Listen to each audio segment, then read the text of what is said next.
Hola, mi amo Ryan Davis. Y me llamo Kiernan Schmidt. Y este es Out of Office, un podcast de VAA. Well, you almost made it. It's viaje. Viaje. This seat taken. Esta silla tomada. Well, Ryan, we've really kicked this off at a promising start. But you know why? Because what is today's podcast about? Translation. Well, translation, yes. Translation, yeah. And you're the one who came up with the very clever title. Thank you. Not Lost in Translation. Now, that's a play on the movie? Yes, a Sofia Coppola film, which is called Lost in Translation. And I added not in front of it because we want folks not to be lost in translation. Right. And so we're going to talk about apps and hiring translators and how when you're traveling to a country where you don't speak the language, how to just muddle through. Yeah, I'm a master at muddling through languages. Oh, is that well, I mean, I did hear your opening, so I had a sense that maybe this wasn't one of your greatest talents. Yeah, and Spanish is my second language, so that's about as strong as it gets for me. You know, there's a steep decline between, it's like Spanish and then Greek, because I attended a Greek Orthodox church for a couple months. And wait, is that real?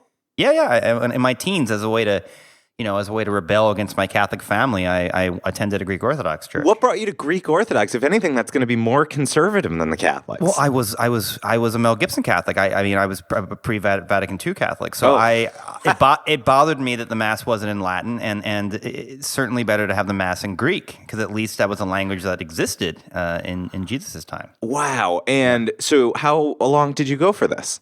I managed several months of serious Greek Orthodox, church going, and without understanding any of the service. Right. Believe it or not, like, the stories are not hard to follow. You kind of know the gist of most of them. But you learn Greek, like Theotokos is the Virgin Mary in Greek. Oh, Theotokos. Theotokos. I quite like that. It's a great word. Yeah. And do you remember anything else? Jesus Christos? No, I don't think I remember. Is that right? Did you just make that up? It might be right. I do remember when I went to Christian high school, I had my Catholic priest come for Pastor Day, and my friend who was Greek Orthodox had his Greek Orthodox priest come for Pastor Day. Right. Yeah. And so because of the only people in collars, the only men of God in the room, the other pastors were all Protestants.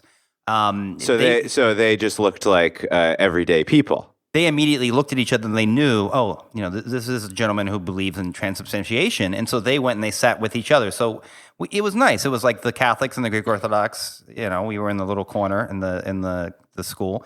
And then all the Protestants were having a good time playing guitar and singing about, whatever they do. Playing bongos and tambourines. Yeah. We were having no fun in the Catholic Greek Orthodox corner. Well, that's the tradition. Yeah. And I've always thought if you're going to be a priest and you're going to commit to the celibacy and stuff, at least wear the collar all the time. You got to wear the collar, because then you can park wherever you want. Like, is that a thing? Yeah, if you have clergy parking, you can just pull right up. I don't think that's right. It is right. It is right. It's one of the big benefits, I think, of being a clergy member. Is that why they keep an extra set of car keys like behind the collar, in case they forgot it at home? They can reach back and get it. In case the valet loses it, they got them. Yeah. Where do you buy those collars? I've looked sometimes at stores whether I could buy a collar to pretend to be a priest. Yeah, you can definitely buy. Because you can get like Halloween ones, but they look fake. I want the real one. Yeah, no, you want to buy from like the Catholic supply store. Yeah. Is that's real? Must be real, right? Yeah, I mean somebody's supplying them. When I was an altar server, where did they get those robes? They not from like a costume store. They were real. I mean, it's called a cassock to be totally accurate. You get a cassock, surplus. You got your quiche and a cassock, and you're all set. Listen, the quiche creche is still going to be huge. The creche, yeah. All right, Ryan, I think it's probably time to turn to the topic of the day. This is not Catholic talk, though I do notice a trend where we're increasingly going there on our podcast. But Christmas is over. It's not yet Lent. I think once we get back into Lent, we can head back into theological discussions. I am interested in hearing more at some future date about your adventures into Greek Orthodoxy, which I've never heard that story, which is shocking. Yeah, it's a beautiful story. But for now, I say let's tell the cabin crew it's time to talk about translations. Time to take off. Let's take off. Flight attendants, prepare for takeoff, please. All right. So, these days when we say translation, you think of like people at the UN who are like listening in on like their ear pod, listening to like I 45 love that. different languages. Yeah. But nowadays it's not like that. As everything has become unromantic, you've got your phone, and on your phone you have many, many different kinds of apps that can help you in various translation needing situations. Translation needing situations. And we've got a handful of these apps to talk about today. I only use a couple of these, but Kieran is a deeply app-heavy man, and has really spent a lot of time with these apps. So yeah, I'm app heavy. I'm very appy. Yeah. I'm the most appy fella, if you will. Exactly. Do you get that? It's the most happy fella. Of course, that's exactly right. Yeah. And that is a deep cut for those Broadway fans. I love in the UN when a speaker makes a joke and then there's like a 30-minute lag before it gets translated. Right. And then everybody kind of titters because they realize, well, we're far beyond when I was supposed to laugh. Yeah. And the speaker is, now condemning war in Syria. And you've probably got some translators who know how to hit the beat of that joke better than others. So it really depends. Yeah. That's a great point. Actually, whenever I'm UN ambassador, because I'm sure that's going to happen at some point, when I'm the U.S. representative to the UN, I'm going to request a funny translator, a translator with a sense of comedic timing. Yeah, because that would make the UN days a lot more bearable, probably. So I want to talk about 4 different travel apps. And the first one's going to be the one you use, right? What's the one you use? Google Translate. Google Translate. Why do you use Google Translate? Because it does so many languages. You can download the dictionary for offline, the taking pictures of the menu. It's super useful. Yeah, I think downloading offline is a major advantage of Google Translate. Google tends to be very good about, I think very few people understand that Google really builds into these international apps, Google Maps and Google Translate, these offline options. But you have to think to do it before you hit the ground with no data. Yeah, definitely. It's one of those things that you should always do when you're downloading like the map. Also download the language file on Google. Yeah, and the map, which we're going to talk about in a future episode, that you have to select a certain area because it's such a huge amount of data. Like you can't download most full countries. But on Google Translate, you can download the entire language for a lot of their offerings. So guess how many languages they cover? 80-something, 90-something. 103. 103 languages? You were in the ballpark, though. Pretty good. I would just, how many languages are there? What are they missing? Well, there's really thousands of languages. Well, what are they? I don't know how many, when there's languages that 5 people speak, Google Translate isn't like spending their bandwidth on it. That's a shame. But they've got, kind of all the standards, all the standard languages you would guess. But then they've got, Welsh, Javanese, Icelandic, Luxembourgish. I mean, if you're going to Luxembourg, you're going to want Google Translate. Yeah, you can't get around Luxembourg with English. No way. Have you ever been to Luxembourg? No, but I bet there's a lot of English there. Yeah, no, I'm willing to guess that that's probably right. I remember when I was first traveling, in Paris they have something called like the Luxembourg Gardens. No. Oh, there's a section called the Luxembourg Gardens. It's just like this little park called the Luxembourg Gardens. And this was like the first time that I had traveled abroad, and I turned to my companion and I said, does this mean we've entered Luxembourg? Is this like another passport stamp I can get? But it wasn't. No, different. I mean, I knew it was small, but I guess in my mind it was like the size of a park. Yeah, no, it's the size of Central Park probably, but yeah.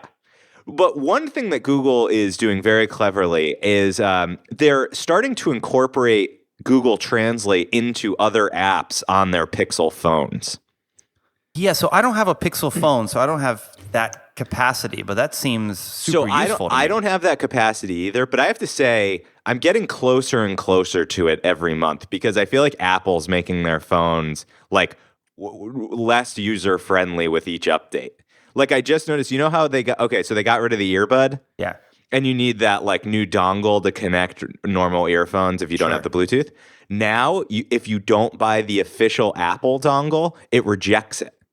Yeah, Apple's been doing that for a while with like their plugs and stuff too. It's like, this isn't made for this device. I'm like, really? I feel like Google's like catching up on making their phones pretty cool. Yeah, yeah. So what they realized were when people were trying to chat in another language, they would be cutting and pasting a message that was sent in a foreign language, going to Google Translate, pasting it in, taking the translation, responding. And now they're making it that you can actually just tap translation in app and not have to hop over to translate. That's awesome. And I know that Facebook Messenger is also incorporating some translation in basically live into their app too. So that's super useful. That's good because that means Amazon and Netflix will be able to read your private messages in other languages. In many other languages, easier. Anything I can do to get the paid media that's targeting me to be more specific, I think is a win. See, it's funny because I was relying on the fact that these Silicon Valley folks might not speak Punjabi, and so I've been doing all my personal messaging in Punjabi, but now you've made me realize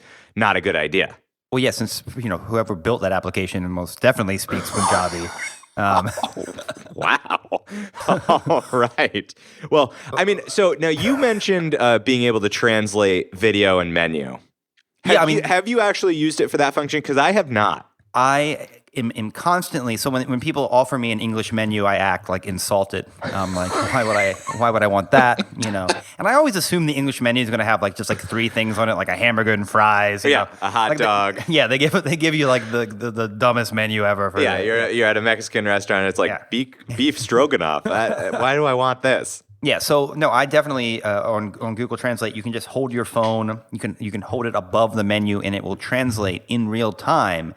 And show you, what bistique actually means beef. It's it opens up your life in that kind of way. So I've definitely used it many times in restaurants. And you find that it works pretty well? Yeah, I find that it works pretty well. Not like incredible. And sometimes it reveals how weird the translations are. Yeah. So instead of saying it's like beef stew, it'll say stew with beef in, it's just very strange. Yeah, way it's like muscle of meat cow. Yeah. I think that's an important point, which is, Google Translate is obviously the cutting edge of translation tools, but we are still very far from any perfect auto translation tool. Yeah, no, we are definitely far from you wouldn't want to read a book that was translated by Google Translate. No, it would not be a beautiful reading experience. But Google is buying up AI technology and creating AI technology to hone this better and better. So I feel like with each month we're seeing improvements on Google Translate. So another thing I do with Google Translate is if I'm dining out with someone who doesn't speak English, we'll just pass my phone back and forth, and each talking to it, it'll translate it into Spanish or into Slovakian or whatever language it is. Yeah. And that way we can have a conversation just passing my phone back and forth. So that is actually a great transition to the second translation app I want to talk about, which is called iTranslate. iTranslate. And iTranslate has a similar capacity to Google Translate, 100 languages. And it's apparently quite a popular app, I think especially overseas. Gotcha. So it does very well in the App Store. It has a good basic subscription that you don't have to pay for, but to really get all the tools like Google Translate, to be able to download offline, to be able to translate websites, or to do that speaking mode, you have to pay for a pro subscription. So that's a real downside to iTranslate. And do we think what are the big sort of value adds that Google Translate doesn't do that iTranslate does? Yeah, so Google in its perpetual fight with Apple, it does not make it easy to integrate into the technologies. But what iTranslate has, and this could really help you based on what you were just saying, is it actually has an app for the Apple Watch. And so you can speak into it and pass it back and forth between a companion, and it will live audio translate. So I just have to basically take my fist and just move it back and forth across the table. Yeah, exactly. So it's talking to my watch. It's sort of a mime fighting, just boom, boom. But okay. So we will post in the show notes. There is a iTranslate Apple Watch video showing how this works. I will say, it's cool that this exists, but the speed is so slow that you would be lucky if you could get through, 20 minutes of conversation in 4.5 hours over dinner, because it takes so long to translate the audio. So it doesn't download it So Google Translate's pretty quick. Like you can, as you speak, you can see it like fill out the audio, and then it sort of translates almost instantaneously. Not instantaneously, but this is slower. You think? Yes. Oh, it's way slower. I mean, especially because it's listening to your audio, translating it, and then speaks it back to you. Yeah. So that delay takes a significant amount of time. And this seems to be good if you're like out to dinner with somebody who doesn't speak your language and you don't have a lot to say to them. You know, so this is like it's like a good combination. You can sort of like have a slow, awkward conversation. I mean, it kind of sometimes the podcast feels like that. Maybe we should be speaking into our Apple Watches. Do you have an Apple Watch? No, I'm actually either. morally opposed to Apple Watches. Why is that? Because I think I don't like the idea that we need another screen in our life. Yeah. And everybody who has an Apple Watch says, no, it's less distracting if I have it on my wrist. Right. I have to take my phone out. And these people just look at their wrists their entire dinner. They're just like tapping their wrists. And I'm like, I mean, I'm sorry, but it's also just so small. it's ridiculous. Like even watching them pull up the iTranslate app, it's like this pinpoint precise, like, okay, I have to bring my pointer finger in at a very specific angle. Yeah. And now I'm going to touch it extremely lightly because if I touch it heavily, and then I got to turn that little dial. Okay, and now I'm going to whisper into it, bring it a little closer to my mouth. Now bring it right up to your mouth. I need to feel the breath on my wrist. Yeah, all that sounds terrible.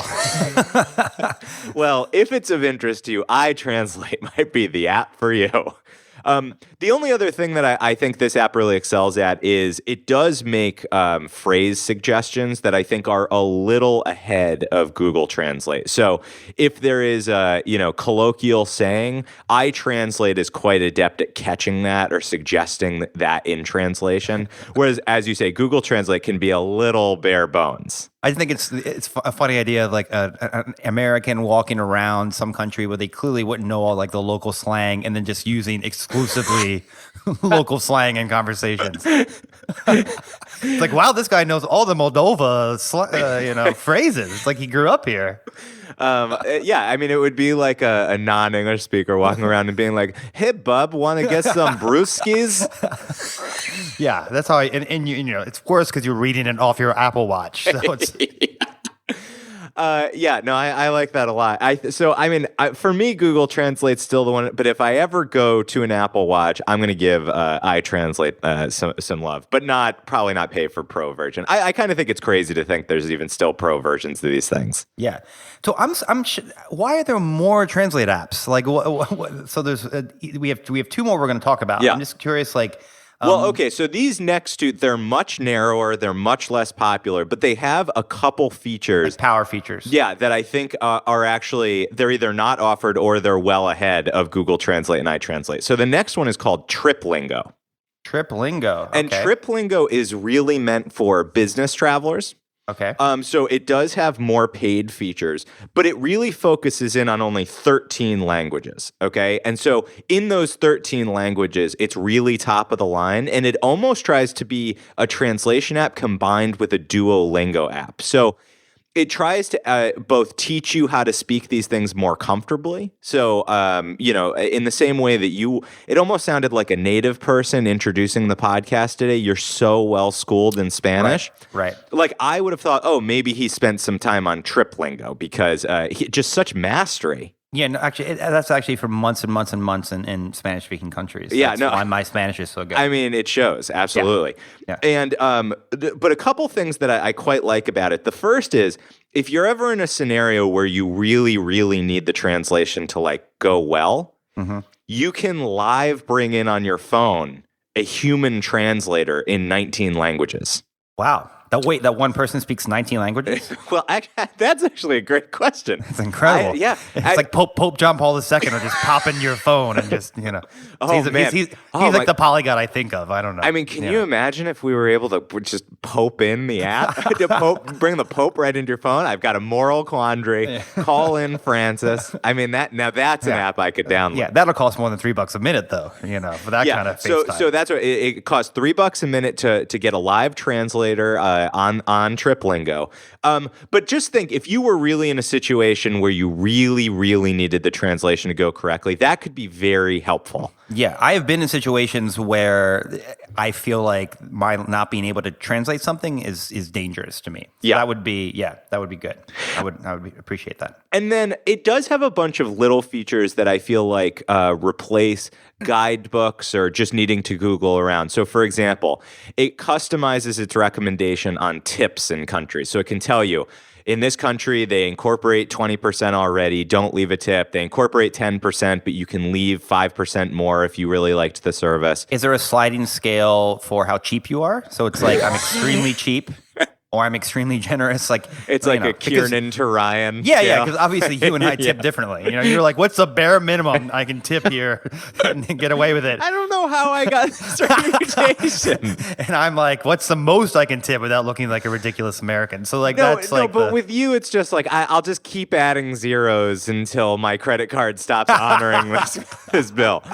So it's to say that one of us. What you're really saying is the Kiernan responsible side to the Ryan, extravagant. Yeah, exactly. Yeah. And so I like that in a single app, it's bringing in the functionality of converting currency, telling me the tips, training me in the language, getting me to a translator if I need it. And then finally, it's very, very good at emergencies. So if you're a business traveler and you need the equivalent of like a 911, it will tell you in this country, it's 848 or 313.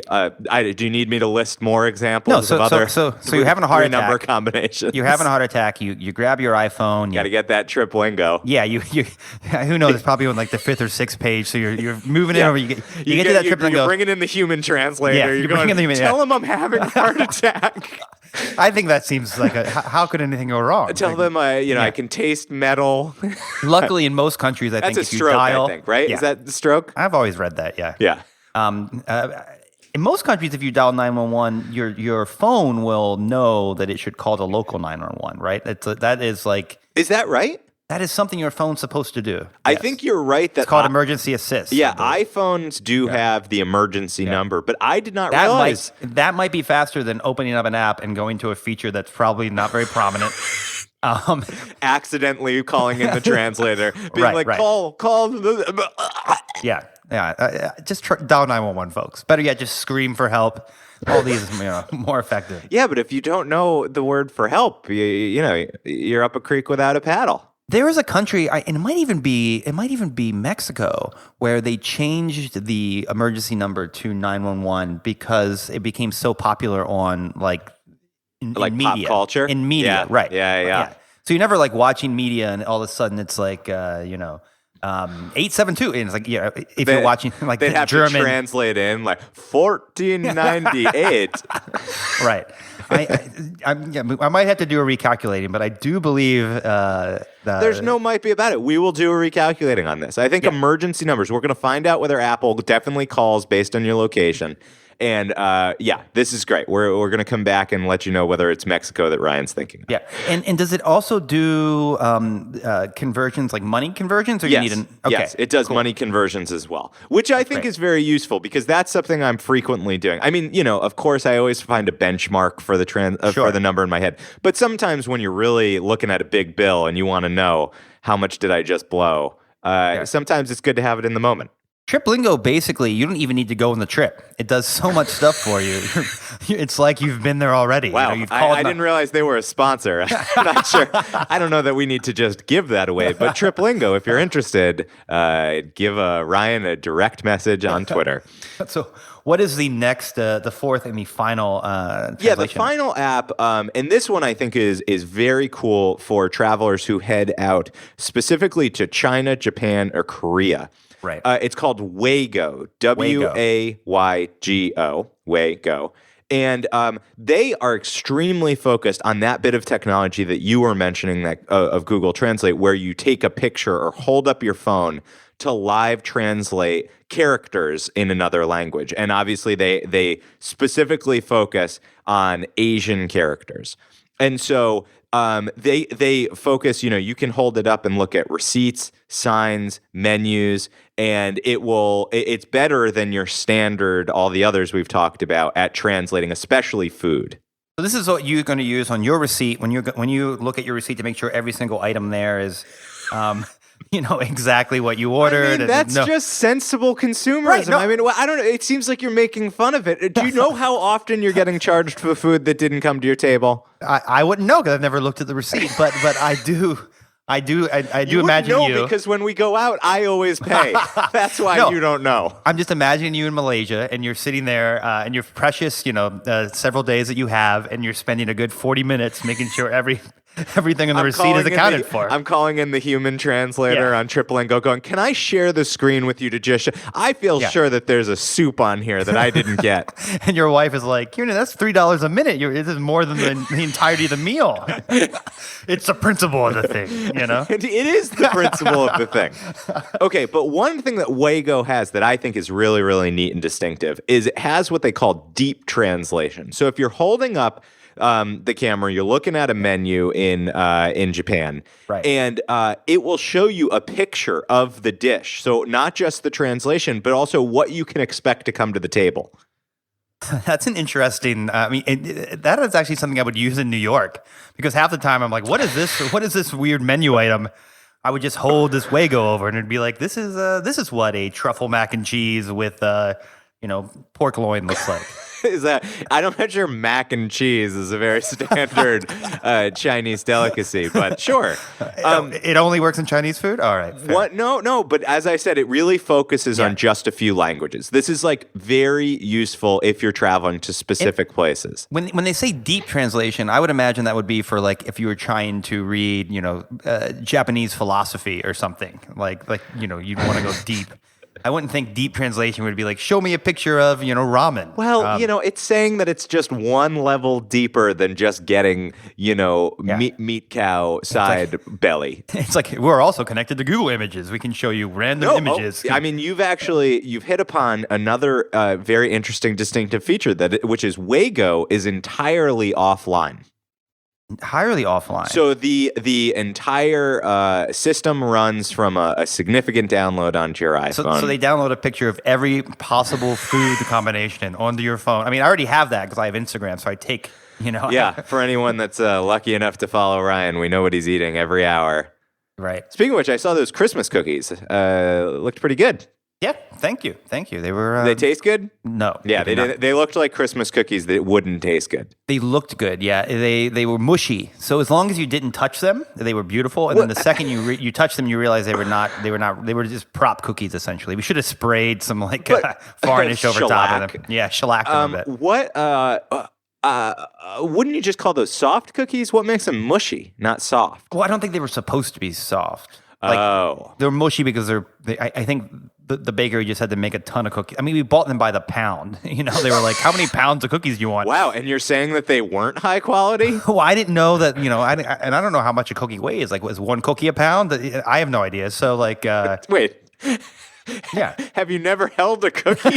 Is a cookie a pound? What's wrong with you? I just don't know. I can't think in terms of the size of one big cookie. It was hard to. But they brought them all out. This is not that interesting of a story, folks. So okay. First off, I'm not sure you need to tell the audience when a story is interesting or not. But so what you could really use is an app that translates number and type of cookie to weight.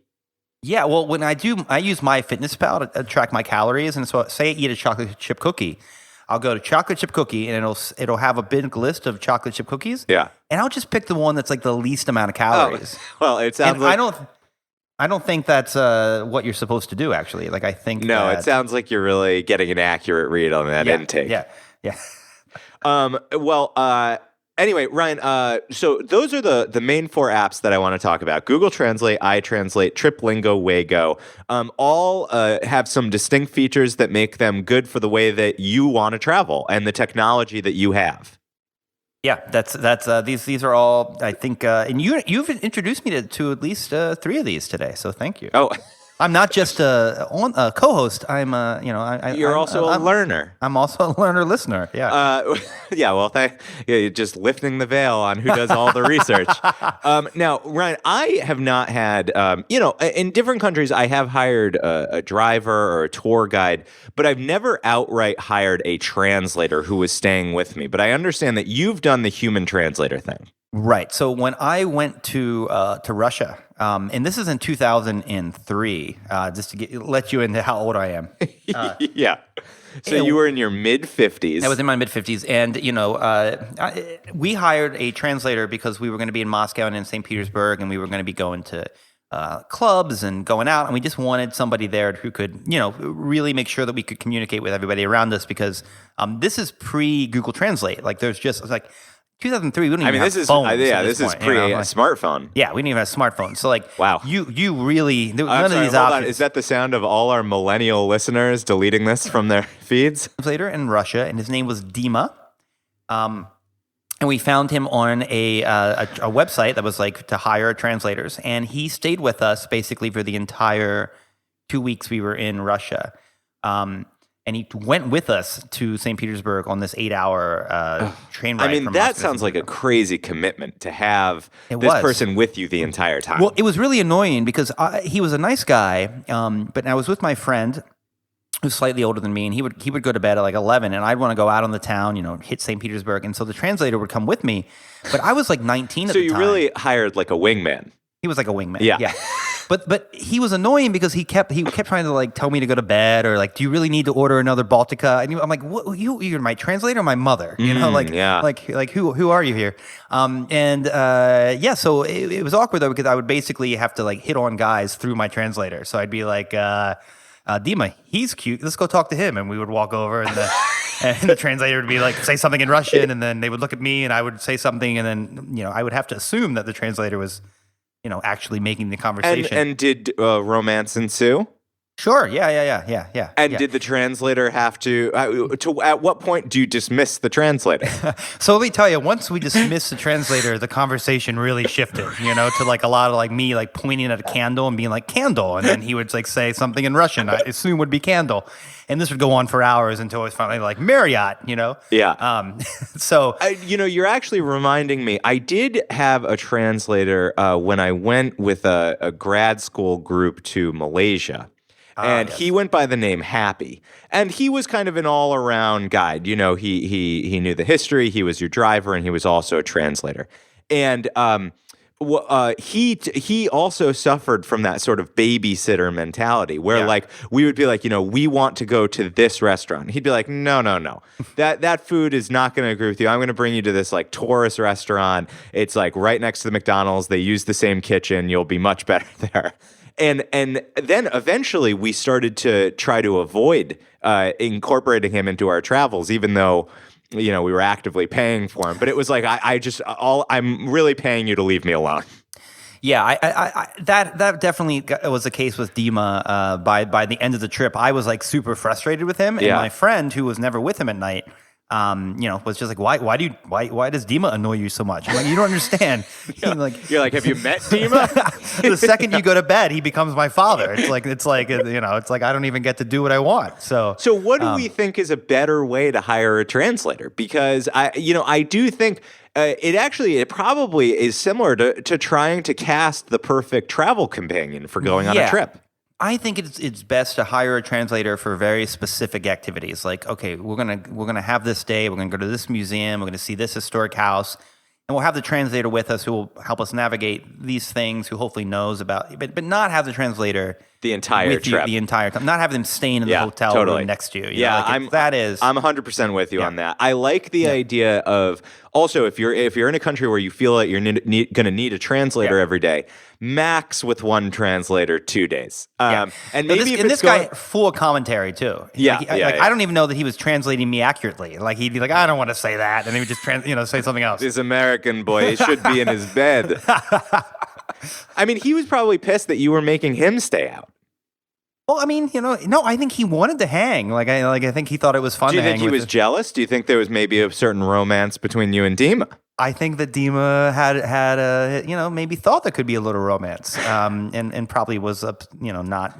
Also, a shitty thing for your situation was that you couldn't say to the person that you were flirting with, look at this translator. He sucks and he annoys me and he's staying up with me because Dima would need to be the one to put it into Russian. Say that. Yeah, exactly. No, I mean, I think that the fact that I had a translator with me also made me look like I was like a cooler person than I was. You know? I mean, that's true. It makes you look like you're like a cultural attaché or something. Right. It's a very old school. I mean, to do that today would seem very out of sorts, I think. I definitely wouldn't do it today. I've hired tour guides again for very specific things, but I haven't hired personally a translator since that time. And I mean, it's also crazy expensive because you're paying, as you say, you're paying for meals, you're paying for transportation, you're paying for housing for this person to be with you the entire trip. I have to say, this was Russia in 2003, so nothing was crazy expensive. Yeah. But I mean, Catherine and I have traveled a fair amount in places we don't speak the language, Ukraine, Myanmar, and we always found like even with just your basic, phrase book and good sign language and good pointing abilities, you can get by. I mean, unless you are like truly heading to a place that, you're going way, way off the map where they are not interested in having tourists or playing the sign language game, then I think you can really get by without a translator. Yeah, I mean, I think these days the apps that we talked about have opened up the whole world. Like it's so much easier to be able to do that and not have to have a translator. I like the idea too. If you have like a week, hire a translator for two days at a stretch, and then switch to guides, different translators. And if it's going well, you could probably say to the person, "Hey, can we are you available for the next few days? We could try to add you on and cancel the other one." Or you're spreading out your bets so that you're likely to get one that you get along with. That's actually a clever idea. Then again, thank you for you say actually like it's surprising, but I have clever ideas. But then you might have a translator that you love, and the next day you're like trying out this new translator, and you can't stand this. So it's like maybe you miss. But isn't it better to have translated and loved than never to have translated and loved at all? That is possible. Yeah. And are you still speaking to Dima? No, I mean this was all pre-Facebook, pre-Friendster, pre-MySpace. So like, I might have had the fact that you even mentioned Friendster. I mean, if any of those millennial listeners hung on, they just exploded. Or pre-Orkut, which would have also been. What is Orkut? That was like the Brazilian. It was also popular in Russia for a while. It was just like a MySpace clone. Okay. Yeah, history of social media is one of my things. Sad. Tune into your other podcast. Actually, history of social media podcast is a pretty good idea. Yeah. All right. Well, does that exist? No. Huh. All right. Trademark. Trademark. Yeah, we're trademarking it right now. That idea is trademark now. Yes. You just have to say trademark and it becomes. Yeah, I know. You went to business school, so I assume that's accurate. We try not to talk about that. So that is my experience hiring a translator. So my takeaway is don't hire a translator unless you have to, and if you have to, just do it for a short amount of time for a very specific purpose. And I think on the same recalculating that we're gonna come back to on those emergency numbers, I want to know if you can find Dima and see what he's up to today. I want to know if he's still translating.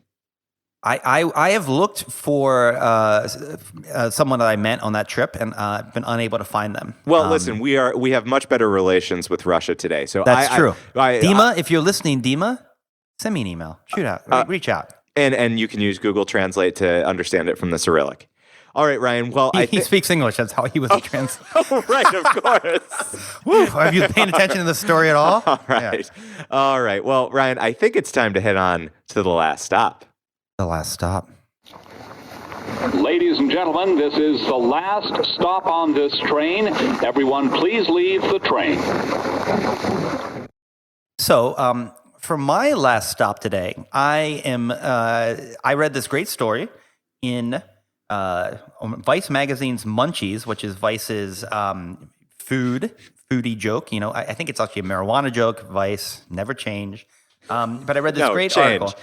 Actually, if anything, they've moved from cocaine jokes to marijuana jokes. So that's an evolution. Yeah, they do move at the time. So I read this interesting story about the original Burger King. Now, I'm not a big Burger King fan, but I am a big fan of like David versus Goliath stories. Sure. And believe it or not, the original Burger King opened in 1952 in this town called Manton, Illinois. Okay. And This Burger King is not affiliated with the Burger King that you might think that I'm talking about. That actually opened a couple years later in Florida. So this is a standalone Burger King. It's a separate Burger Kingdom. It's an entirely separate Burger King. Wow. That's been open for 60 years, and that won a court case against the big Burger King to rename themselves. They won because they've been there longer, and there's actually this like radius of 10 miles or something where corporate Burger King cannot open around this original Burger King. So I read the story, and I just, next time in Illinois, I'm going to take a day trip out to this Burger King to check out the original, the original Burger King. And where in the state is it? It's in Manton, Illinois, which is. Well, you mentioned a day trip. I'm just wondering, is it within like a day of Springfield? Well, hopefully it's not any further than an Uber will take me from Springfield, or you might have to buy the Uber driver some original Burger King. I'll buy him a burger, of course. Do you think that the two kingdoms have official relations? So the new owner of the old Burger King, who's worked there since he was a kid, so don't think that this is like some kind of massive transfer. No, this is a kid who worked. He was a fry chef at the original Burger King, worked his way up. Now he owns the original Burger King. He said that he hasn't heard from Burger King corporate in his entire reign as CEO. A reign as monarch. As monarch. Yeah. Yeah. And he was a simple fry boy. Right, and he worked his way up, and now he owns the place. That's a real Princess Diaries sort of story. He started as a sophomore in high school in 1977 working there. So he has spent his life, hanging out at the Burger Kingdom. At the Burger King. He's 57 now. And do you have a sense of the food? Is it very similar to sort of burger joint fare? It is exactly what you would think it is. It is hamburgers and fries and but it's ice not cream. A Whopper. No. They do not have a Whopper. I mean, they think their burgers are better. And you know what? They probably are. I mean, because they're not mass produced. Because it's just this one place, right? It's just this one place, and they don't have several outlets even within that 10-mile radius. No, and he the owner said that it's doing really well. He could open a second location if he wanted. So shots fired, Burger King. Absolutely. Oh man, I think I see a burger war. It's coming. Yeah, that's slowly expanding into the Burger King's territory. One store at a time. They're going to open one every 60 years until eventually they take over. I am kind of amazed that they're able to keep that name. Yeah, it went all the way to the U.S. Court of Appeals. I mean, this was a big case. Yeah, huge case. And it's a 20-mile radius. Actually, it's a 20-mile radius. Oh my God! Yeah, they've already expanded just in the time we've been recording. So. Pretty exciting. Pretty exciting example of a David versus Goliath fought back, and you can still get a good burger at Burger King there in Manton, Illinois. And we will link to that story in the show notes. Absolutely. My last stop this week is a museum show that Catherine and I went to at the Harvard Art Museums. Ooh. And they are called. Okay, so this is the name of the exhibition. Okay. Animal-shaped vessels from the ancient world, feasting with gods, heroes, and kings. Wow. So, I think it's kind of all there in the name. Animal-shaped vessels. So the whole show is 2 rooms from cultures all across the world of how often people have created drinking vessels that take the shape of animals. Drinking vessels. See, in my mind, I'm thinking like a massive, horse full of Trojan soldiers. Like a vessel, or so like a boat, or a boat shaped like a dragon. No. We're talking about like drinking vessels, mugs and cups. Way less interesting. Yeah, actually, that's a great point. The title, "Animal-Shaped Vessels," does suggest those Viking boats. Yeah. Okay. Yeah. All right. Now I'm all set to disappoint you. Yeah. So, folks who are imagining an awesome dragon vessel, no. Think about a drinking glass of a panda. Yeah. A different visual. There were a couple of, first of all, it is very striking how societies across the world enjoy putting animal faces on their cups. Okay. Yeah. And that's something we've continued to today. I remember drinking out of a little Snoopy cup when I was a child. People love animals. It's really something. Yeah. Across all cultures. So, but a couple vessel highlights that I would call out. The first is there were a great number of Greek drinking cups where the bottom wasn't flat, and the bottom would be like an eagle head or a bull that would come to a point. And the whole idea is that you would fill it up with wine, and then you wouldn't be able to put it down, so you'd be forced to drink it until it was over. I mean, that sounds like, how did that go away? I mean, that seems like something exactly. This is what I'm saying. It's like a brilliant innovation. It is. It's like forces you to have a good time. Exactly. You know? And so you've got... Or your arm gets really tired. It's like, I've been holding this... for 32 days. I haven't been... Especially because they're big cups. I mean, this is like a bottle of wine going into these things. I mean, how else would you do it? And then the other thing that's kind of fun is that when people are bringing it up to their mouths to drink it, if you look head on, it looks like a human body with an eagle or a bull face. So if you're drunk enough, it's a pretty fun game. That is pretty fun. And you're getting drunk enough because you can't even sit your glass down. This is exactly what I'm saying. This is a brilliant... So I think future dinner parties get pointed cups that people can't put down. You'll be drunk before 10 p.m. Yeah. I mean, that sounds like an Irish party to me. Irish dinner party to me. And then there was a second cup that I really liked. Again, I'll post these to the Instagram this week at OOO podcast, as in out of office podcast. It's very, very catchy. And also when you listen to the podcast, you're super impressed. You go, ooh, podcast. That's another way to remember it. Right. And this is it's a double vessel. So it's a cup that is linked to a full animal body. And it's from a Peruvian culture in the 14th, 15th century, and it's called chamu. Okay? Chamu. And it's a beautiful monkey. And when you drink, air is forced through the body of the monkey so that it makes a high-pitched whistle. So it's like alerting everybody like, oh, Kiernan's hitting the sauce again. Yeah. So that sounds sort of fun. Exactly. I don't have any glasses that make any noise in my. So I would be into that. This is what I'm saying is that I was very struck. I thought this might be kind of a sleepy kind of just look at some animal statue show. What it really showed was people have always wanted to have a good time.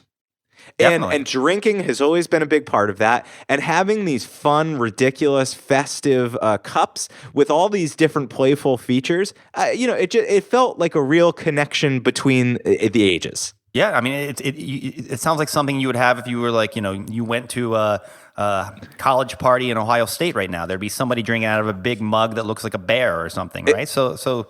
Yeah, nothing really changes, Kiernan. No, it all comes full circle, and that feels like a brilliant, beautiful. It has changed though. The art of translation, actually, to the absolutely. point of the episode. So nothing changes except technology in translation. Yeah. Right, and probably the quality of the beverages that we're drinking, and probably the quality of the translations. I think those are improving every day. But you know what's not improving?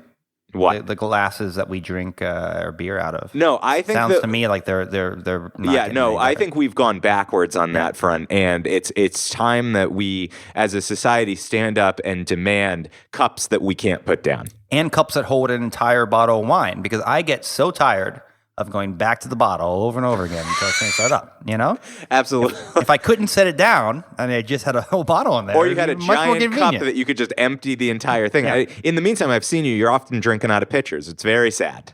Very, very sad. And speaking of things you can't put down, what are we talking about in next week's podcast, Ryan?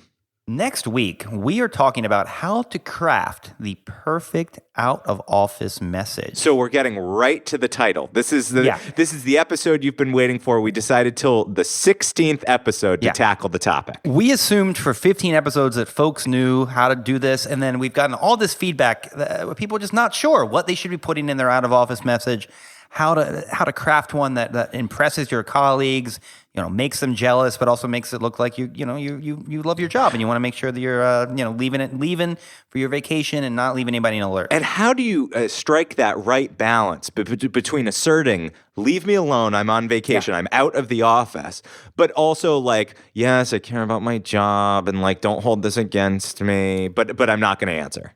And maybe you can turn your out-of-office message into a lead generation tool. Oh, wow.